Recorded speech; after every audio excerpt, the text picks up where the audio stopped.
UP police SI confidential के लिए dictation 5 second में स्टार्ट होगा।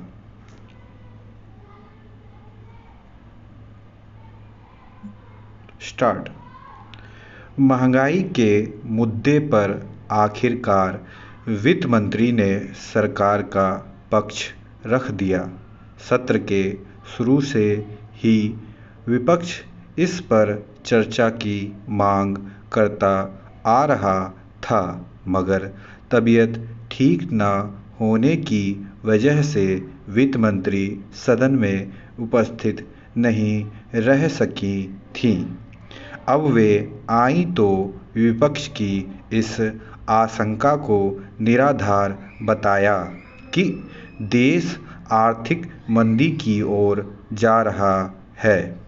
उन्होंने जोर देकर कहा कि तमाम कठिनाइयों के बावजूद देश की अर्थव्यवस्था मजबूत और दुनिया की सबसे तेजी से बढ़ती अर्थव्यवस्था है, मगर विपक्ष उनके तर्कों से संतुष्ट नहीं हो सका।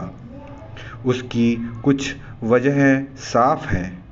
अव्वल तो उन्होंने अर्थव्यवस्था की मजबूती को लेकर जो तर्क दिए वे सहज ही किसी के गले उतरने वाले नहीं थे। फिर वित्त मंत्री का तेवर बेवजह आक्रामक था, जिसमें वे कई बातें तर्क से परे बोलती गईं। यह ठीक है कि महंगाई के मुद्दे पर चर्चा की मांग विपक्ष ने उठाई थी, पर आम लोग भी इस पर वित्त मंत्री से हकीकत जानना चाहते थे। इसलिए उनका जवाब देने का तरीका केवल विपक्ष पर हमला बोलने वाला नहीं होना चाहिए था। न जाने क्यों वे हर समय गुस्से में नजर आती हैं। इस तरह कई बार वे सामान्य ढंग से कही जाने वाली बातें भी इस अंदाज में कह जाती हैं कि विवाद पैदा हो जाता है।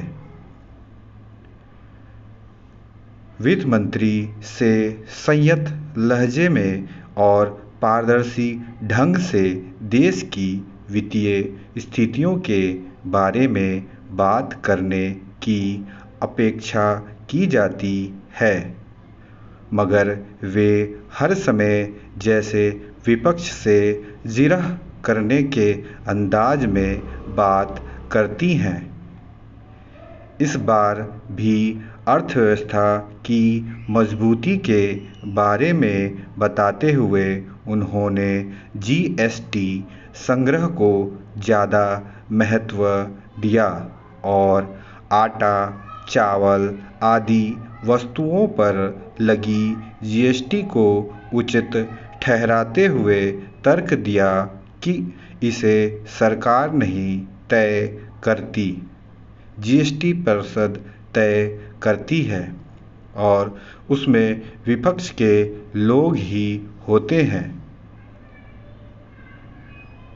इस तरह कोई वित्त मंत्री भला अपनी जवाबदेही से कैसे पल्ला झाड़ सकता है?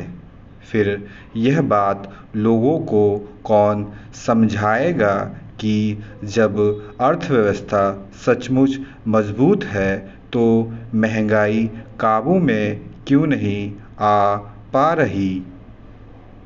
क्या वजह है कि कुछ दिनों पहले ही खुद रिजर्व बैंक को विकास दर संबंधी अपना अनुमान घटाना पड़ा? यह कौन समझाएगा कि क्यों राजस्व घाटा निरंतर चिंताजनक रूप से बढ़ रहा है?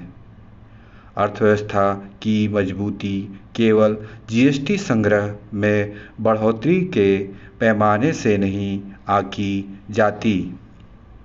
आखिर प्रत्यक्ष विदेशी निवेश, निर्यात और विदेशी मुद्रा भंडार के पैमाने पर निराशाजनक स्थिति क्यों है, यह सब स्पष्ट करना भी वित्त मंत्री का ही काम है। स्टॉप। देखिए लगभग 400 प्लस लगभग 412 के आसपास वर्ड्स हैं। आप इसको टाइप कीजिए और टेलीग्राम पे जो ग्रुप है उसमें शेयर कीजिए किसके कितने गलतियाँ आ रही हैं। ठीक है, आपके अपकमिंग एग्ज़ाम जो एसआई का होने वाला है स्टेनो का, उसके लिए all the best. Thank you.